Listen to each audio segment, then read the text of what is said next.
एक घना जंगल था, चारों ओर सन्नाटा, पेड़ों के बीच धुंध और दूर कहीं से आती हू की आवाज। लोग कहते थे कि उस जंगल के बीचों बीच एक पुराना महल है, जहां रात के समय एक नीली रोशनी चमकती है।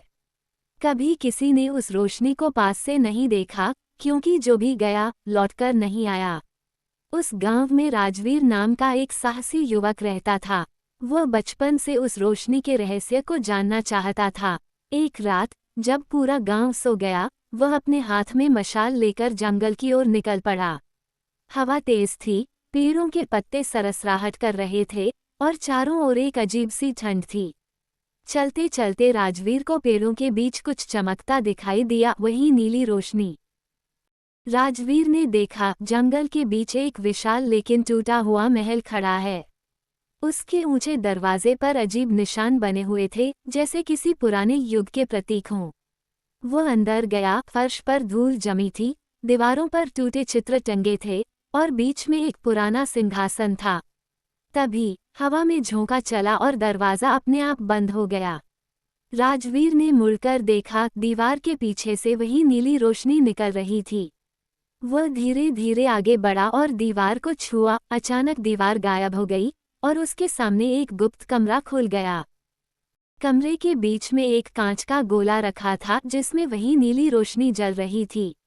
जैसे ही राजवीर ने उसे छुआ, कमरे की दीवारों पर पुराने चित्र चमकने लगे।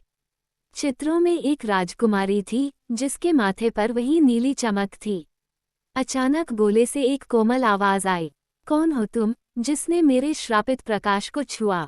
राजवीर घबरा गया, पर आवाज में डर नहीं था, बल्कि दुख था। गोले के भीतर से धीरे धीरे एक आकृति उभरी। वह वही चित्र वाली राजकुमारी थी। उसका नाम था राजकुमारी आर्या और वह इस महल की आत्मा थी। राजकुमारी आर्या ने बताया कि सदियों पहले ये महल एक जादूगर के श्राप से जला था। जादूगर ने उसे नीली रोशनी में कैद कर दिया था, ताकि उसकी आत्मा कभी मुक्त न हो सके। जिस दिन कोई सच्चे मन से मुझे इस कैद से मुक्त करेगा, उसने कहा, उस दिन यह महल फिर से जीवित हो जाएगा। राजवीर ने निश्चय किया कि वह इस श्राप को तोड़ेगा, पर श्राप तोड़ने के लिए उसे चांद की शुद्ध रोशनी लानी थी, जो केवल पूर्णिमा की रात हिमगिरी पर्वत की चोटी पर मिलती थी। राजवीर ने 3 दिन की कठिन यात्रा शुरू की। घने जंगल, ठंडी नदियां, बर्फ से ढकी चोटियां, हर कदम पर खतरा था, लेकिन उसके मन में राजकुमारी को मुक्त करने की इच्छा थी। एक रात जब वह थका हुआ था, उसे एक बूढ़ा साधु मिला। साधु ने कहा, चांद की शुद्ध रोशनी पाने के लिए तुम्हें अपने भीतर का अंधकार मिटाना होगा। राजवीर ने समझा, ये यात्रा केवल बाहरी नहीं, आंतरिक भी थी। पूर्णिमा की रात राजवीर हिमगिरी की चोटी पर पहुंचा। वहां उसने एक चांदी का कटोरा रखा और चांद की किरणें उसमें समा गईं। वह वापस महल लौटा और कांच के गोले पर वह रोशनी डाली।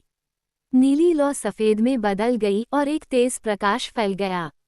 महल की दीवारें जीवित हो उठी, फूल खिल गए और राजकुमारी आर्या ने मुस्कुराते हुए कहा, तुमने मेरा श्राप तोड़ा, राजवीर। अब ये महल फिर से स्वर्ग बनेगा। अगली सुबह गांव वालों ने देखा, जंगल में अब वह डरावनी नीली रोशनी नहीं थी, बल्कि वहां एक चमकता हुआ सुंदर महल खड़ा था। राजवीर और राजकुमारी आर्या ने मिलकर उस जगह को एक सुखी राज्य में बदल दिया। लोग कहते हैं, आज भी जब पूर्णिमा की रात होती है, तो चांद की रोशनी में उस महल की मीनारें नीली झिलमिलाती हैं, जैसे वो धन्यवाद कह रही हूँ उस युवक को जिसने प्रेम और साहस से अंधकार मिटाया।